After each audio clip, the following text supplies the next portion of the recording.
And this is a site that was known as the Boys Vocational School, the State Reform School, the Boys Training School. It went by a number of names over the years. It was a place opened in 1856 by the state to house what they termed juvenile delinquents. But it also took in people whose parents could no longer care for them or who could no longer treat their medical illnesses, or orphans. So it wasn't just juvenile delinquents. It ran from 1856 to 1972, and the boys that are buried at the site there died between 1860 and 1933. When the state bought the land, they plotted 104 graves in 1874, and 26 of those 26 of the boys were moved from Oak Park in January of 1876 or later. And of course, there's always the rumor that, not all of them made the transition from Oak Park to Mount Hope, or that their gravestones didn't make it with them. In the boys' case, there were no gravestones to make it with them. 61 graves have been used. One of them had a prior marker. Our group undertook an effort in April of this year with a kickoff fundraiser called the Doggy Easter Parade Costume Contest to raise the funds to put markers on each of those unmarked graves. It was a $21,000 project. We expected it to take several projects and a number of years, but it generated so much interest and resonated so much with people that we were able to raise the $21,000 in 6 weeks. So the first burial was in May of 1876, Edward Randolph. The last burial was in June of 1933, Lawrence Janicki. The youngest boy is a mystery. There was a marker for a boy who was only 6 months old. They didn't normally take children younger than 11, so we don't know if this was an orphan or if it was a child of one of the staff members, or what the situation was, but that's part of the mystery. Another part of the mystery is that there have been persistent rumors over the years that there was a fire and that some boys died in the fire. We've never been able to document that. Of course, being that it was a juvenile delinquency treatment facility, you always have rumors that there were beatings or mistreatments of the boys. We do know there was at least one certain suicide of a boy. Most of them died of illnesses of the time, like chickenpox and measles and mumps and pneumonia and typhoid and so forth. There was the rumor that one of the boys was murdered by one of the guards. Again, never been able to substantiate that. In the 1950s, the state did put up a single monument there, but there was nothing ever done to individually mark the graves of the boys, presumably because they were juveniles, their records were sealed and private, and to put a marker on their grave would reveal their identities, and their families may not know or may not want it known that they had a prior relative that was there. So over 100 years later, that concern about privilege and privacy has evaporated enough that we've been able to get the records and put their names on markers, and they are being installed as we speak. There are 16 in there now that are installed. The others are being worked on. So as we did this project, we heard from several people that had ties to the Boys Training School. We heard in particular from one man who had played football with them, from one who scrimmaged with them, from one who played basketball, from one who wrestled with them. We know of stories of people going to school at Eastern who saw the boys through the fences that separated the schools. We especially heard from one man who was a resident of the training school. His family still to this day does not know that, so he won't come forward in the public, but he told his story to myself and a reporter from the State Journal, and it was just so poignant and so heartbreaking, really. But he credited the school with turning around his life and making him a productive citizen. He came from a home that was very, very, very dysfunctional, and he thought that the training school, compared to where he was living with his family, was like living in a hotel. So there was a lot of angst and a lot of misery and a lot of redemption, and I'm sure that his story is not the only one of a turnaround. Ellen Agnes Nellie Price Keyhole, and she is related to the Bath school bombing. Nellie Price was born in August of 1875 and was tragically killed on May 17, 1927, a day before the Bath School bombing. Nellie was the wife of Andrew Keyhole, the man responsible for the massacre. Nellie was a member of the prominent Price family, and she and her husband bought her uncle's farm, which contained the Nison's house in Bath at the time. Andrew Keyhole was the school board treasurer and former Bath Township clerk. While he could be a difficult man at times, he was highly respected. One of the reasons Keyhole probably did what he did was partly money woes. He was against high taxes and was opponent against building the Bath Consolidated School, which led to a large tax hike. Along with money woes, he had lost his township clerk seat, his wife was in failing health, and his school board term was ending that July. Keyhole was also the school repairman, so he had access to the school, which allowed him to set up the bombs. May 18th was the last day of the year for the students, with commencement to be held the next day. On that day, there were 3 separate bombings that occurred on the 18th. Almost simultaneously, both the school and the Keyhole house exploded, set off by timers. 20 to 30 minutes later, Keyhole drove up and ignited the dynamite that was in his truck. Before the bombs went off, Andrew killed Nellie by causing blunt force trauma to her head. He left her body in a wheelbarrow next to the shed. People walked by Nellie's body on the first day after the house exploded, not realizing it was her due to her body being burned and disfigured, with her left arm broken and right leg missing. Andrew also tied his animals' legs together so they couldn't escape, and he left a sign on his fence that read, "Criminals are made, not born." During the first school explosion, 36 school children and 2 teachers were killed immediately, and another child died months later from her injuries. When Keyhole ignited his truck, he killed himself, the superintendent, a retired farmer, the Bath postmaster, and a boy who survived the first bombing. Altogether, 45 people were killed due to Andrew Keyhole. Andrew Keyhole is buried in a pauper's grave in St. John's, Michigan. Nellie's family buried her in Mount Hope Cemetery under her maiden name. Today, the Bath School bombing is still the deadliest school killings in the United States. Next up is Lorenzo Dow Partlow. He was born in Ontario, Canada in 1826. At some point, his family moved to Vermont, where he became a member of the infantry during the Civil War. He was in Company D and Company K of the 4th Vermont Infantry and served very honorably. If you'll notice on your paperwork there, it lists several of the battles that he was a participant in. He was quite realistically a hero, a war hero. He married in Vermont, came back to Lansing, and was a resident of the 4th Ward. He married Hattie Davis, and they had 1 son who died in infancy, and a daughter, Jenny Partlow. His story from coming back to Michigan is that he worked in a print shop with his father-in-law, and he was rather well known, but his family was marred by tragedy. First off, his infant son died.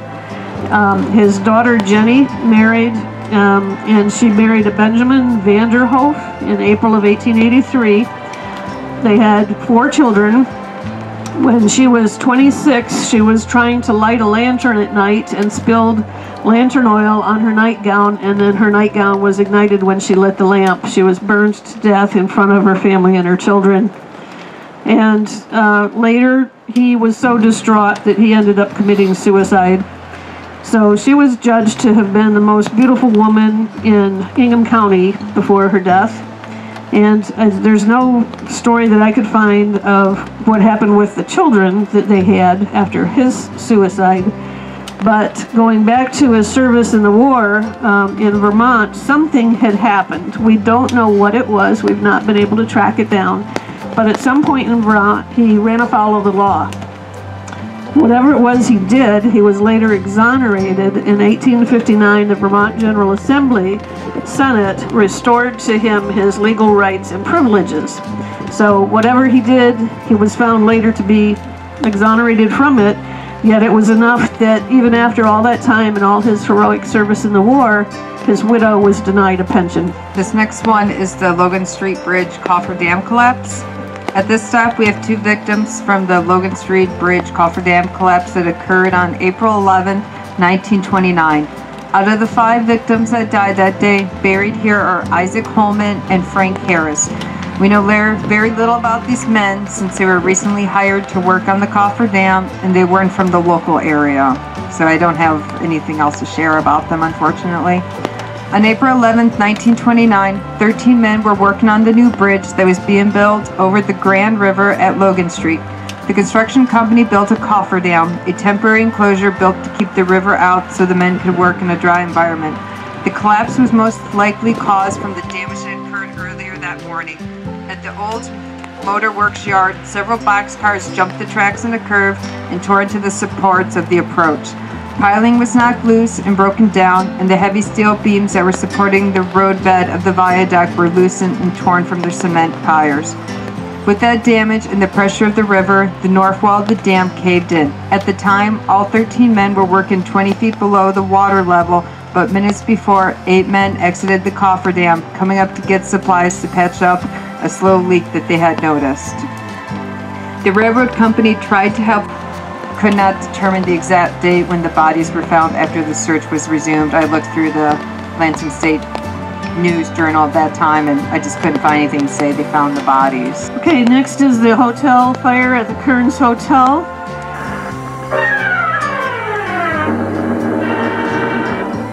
Movie Turn records the terrible hotel fire in Lansing, Michigan, as the flames completely destroy the building. The hotel was crammed with guests attending the legislature opening. Some perished by smoke and fire. Others leapt for life into the river, only to perish by cold and drowning. One of the most disastrous hotel fires ever recorded, taking ghastly toll of life among employees, guests, and members of the Michigan legislature. A fire that aroused sympathy all over the world. There is a book about this, if you're interested, written by a Dr. Barbara Darling Saxema. It is titled Souviens, which, if I pronounced it correctly, is French for remember. The hotel was built in 1909 by William Kearns, and it was between Michigan and North Grand and East Ottawa and Grand River. If you're familiar with Wentworth Park, across from the Radisson Hotel and before the Lansing Center, that is the land that it was built on. It was adjoining a relative's hotel, the Wentworth. The two were connected by a fire escape.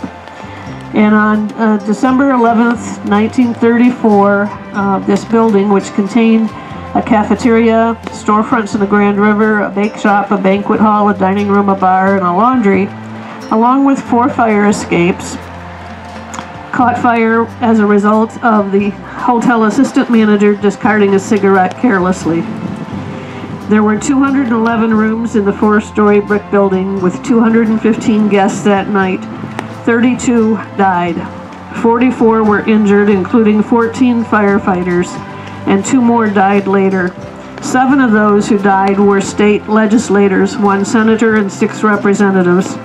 And then there were 5 people who never were identified, and their remains were never claimed by anyone. So they are the 5 unknown burials at the Kearns marker. As the fire progressed, the safety nets of the fire department were brought out, and 8 people jumped into the safety nets.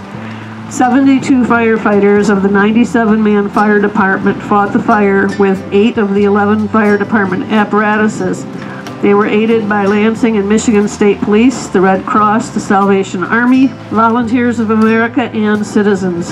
And there is a memorial song written by Walter Kuhn in 1835 about this, and it caused such a conniption, I guess you will say, as these 7 legislators were replaced in the Senate and in the House, that it actually created a power shift from Republicans to Democrats in the state house. This hotel had the first ice running in the rooms of any hotel in the state, and it was so cold that night, it was a few degrees above 0. The bellboy is credited with saving about 50% of the survivors by running from door to door, hollering at them to get out. And as a result of this fire, nationwide regulations changed for hotel safety. There was a fire chief in Chicago who determined that he felt that the major cause of life was caused by insufficient exits for the number of people, and the fact that the lights were tied at the exits to the lights in the building. So when the building lights went out due to the fire, the exit lights went out, leaving everyone in the dark. One Lansing Fire Department firefighter worked with a broken back after being hit by a falling body. So this is, there's stories from people, accounts as this went on. They claimed that the assistant hotel manager, whose cigarette it was that started the fire, was derelict by not calling for the fire department sooner. A hotel guest ended up running a block and a half to the station, but no one was there. And in the end, a passing policeman sounded the alarm. That alarm was sounded on Firebox 23, which is the one that you'll see in the cemetery. And 3 years later, they founded Box 23 Club, which can only have 23 members at any one time. And they serve at the pleasure of the fire chief on duty at a fire scene to provide comfort and support to the firefighters by providing dry gloves and hot or cold beverages. And this is Jim Perkins. Hello, everyone. The stories are very interesting. They do a lot of research. It comes from newspapers and so forth. My story is a personal story. After one of these tours a couple of years ago, and at the same time reading this book that I have with me, Michigan Capital, put two things together and wondered if a person that was mentioned in this book might by chance be out here in Mount Hope Cemetery. So I came out to the office. At that time it was run by a secretary that had been here for a very long time, knew the cemetery backwards and forwards, and I asked whether or not a person of this name, it listed in the book, his name was Bert Klippinger. I asked if there was any record of him. She checked and there wasn't, but then we checked by the date of burial, and sure enough, there he was. She gave me the location of the grave, pinpointed it with other graves around it, and gave me a map and said, you can go look and see if it's there. I went out to the grave site and there was a large space, but no grave. But then I started to look down underneath the dirt, and there was a marker that had fallen down years ago and had been covered up by dirt. It was there, it was solid, it was intact, and it was his marker. His name was not Bert, it was Albertus. And his last name was Klippinger. It was spelled differently. So he had not only been lost, but also forgotten. And every publication that you read, they spell his name incorrectly. So I came back with their permission, with the little tools, shovels, and carefully unearthed his marker. Next to the marker was a base piece that the marker fit into perfectly. With the advice of the kind people from Capitol Monument, we cleaned his marker off and we set it back in place. So now it's there for everyone to see. He has been on several of the tours, and now the rest of his story is told. You go back to the date that's mentioned in this book, 1881, Bert, or Albertus, depending on what you call him or what his mother probably called him, was a page at the Capitol building. He's documented to be the only person to actually die accidentally in our Capitol. Others have been electrocuted, have fallen off the roof, but they managed to make it away to the hospital before they passed away or made it home. Bert is the only one that actually died by accident that we know of in the Capitol building. Back at that time, they would hire pages that were as young as 11 years old. Bert was 13. They would do things like walk from one window to the other on the very narrow ledge on the outside of the building. They would also walk around the balustrade on the rotunda and risk their life. In Bert's case, it was one of the marble staircases. He was dared, or just wanted to impress his friends, jumping from one staircase through the open air to the other marble staircase. And on his last jump, he didn't make it. He fell 2.5 floors to the marble floor below. That's all she wrote for Bert. They convened an inquiry, and he was declared an accident.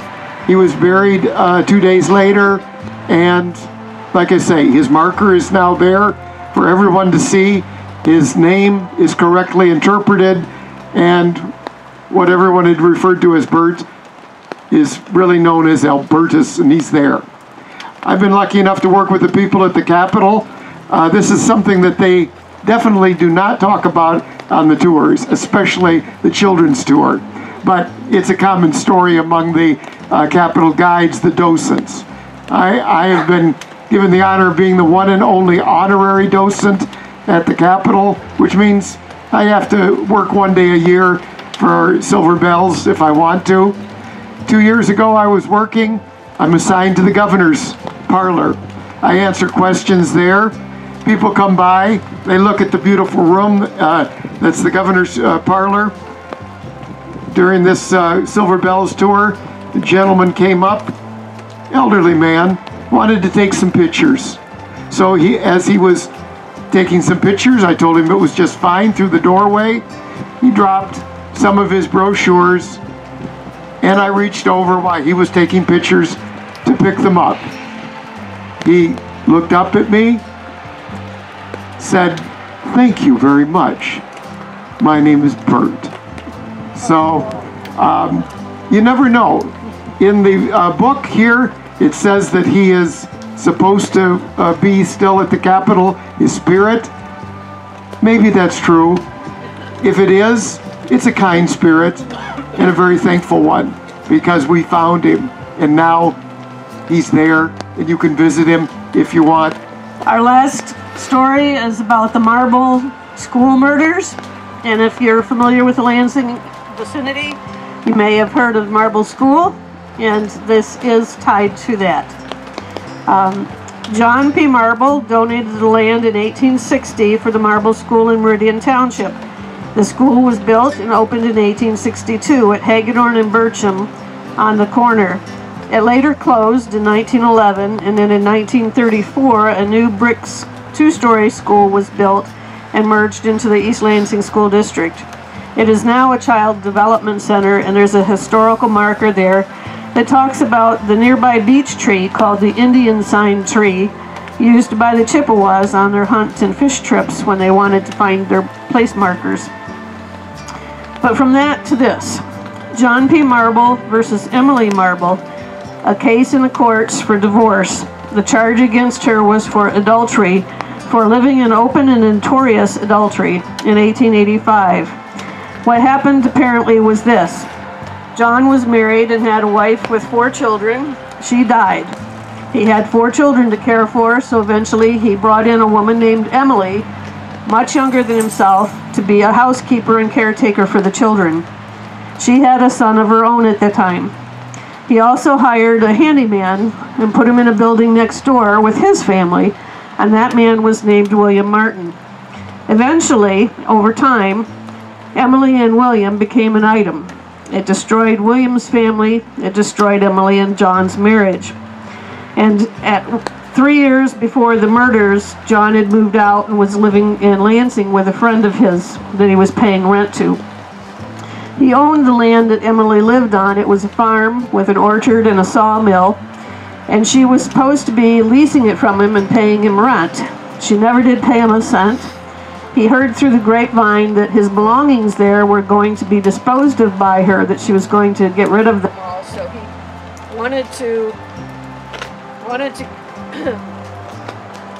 wanted to get his belongings before she discarded them, and he wanted to find proof of her adultery for his court case.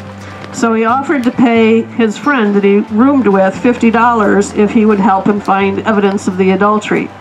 So the man he roomed with was John Morley, and John Morley's son-in-law was Charles Ayers. The three of them gathered together one night and they rode out to the farm. They were going to sit in the dark in the woods and watch the house and see what they could see. Well, Emily heard them. So she got her son and her lover together, and between them they had 2 revolvers and a shotgun. They went out into the woods and approached John and his 2 buddies and commenced shooting. It's disputed who fired first, but in the end, John was shot by his stepson in the shoulder. His stepson was shot by John in the neck and in the back. Emily's lover shot Charles Ayers, and then her stepson also shot Charles Ayers, and Charles was killed instantly by the second shooting.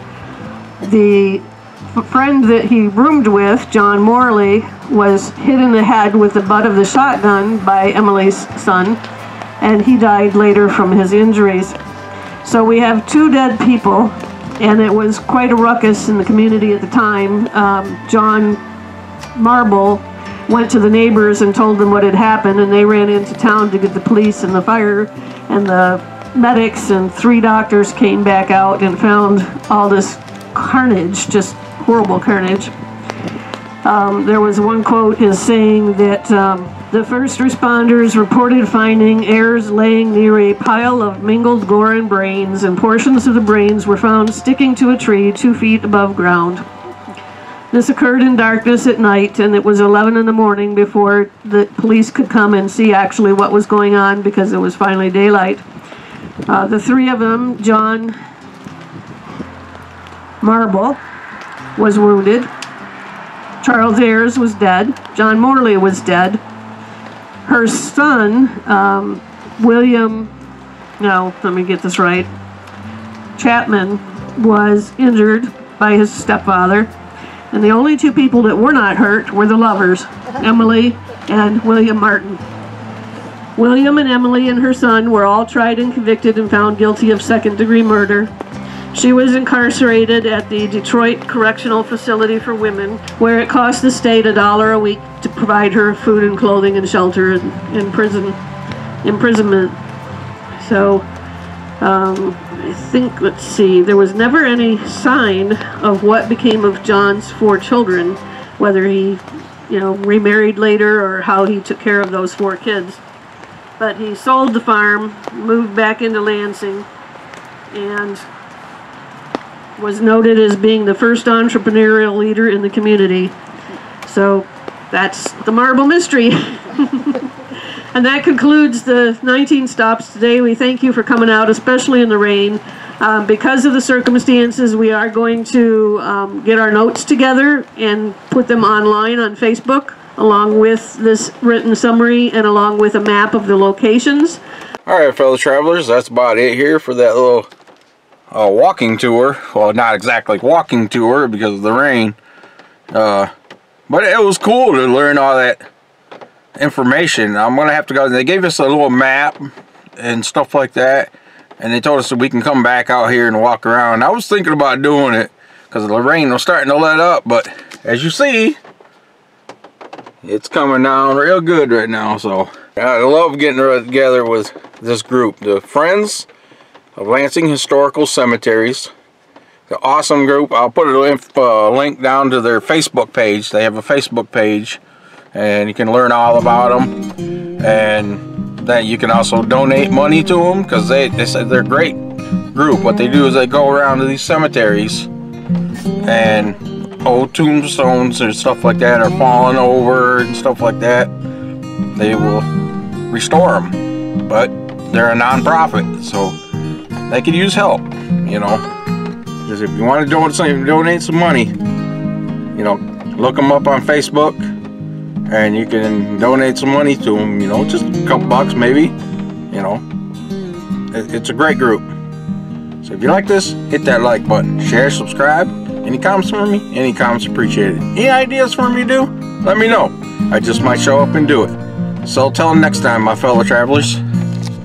I'll see you around the mitten.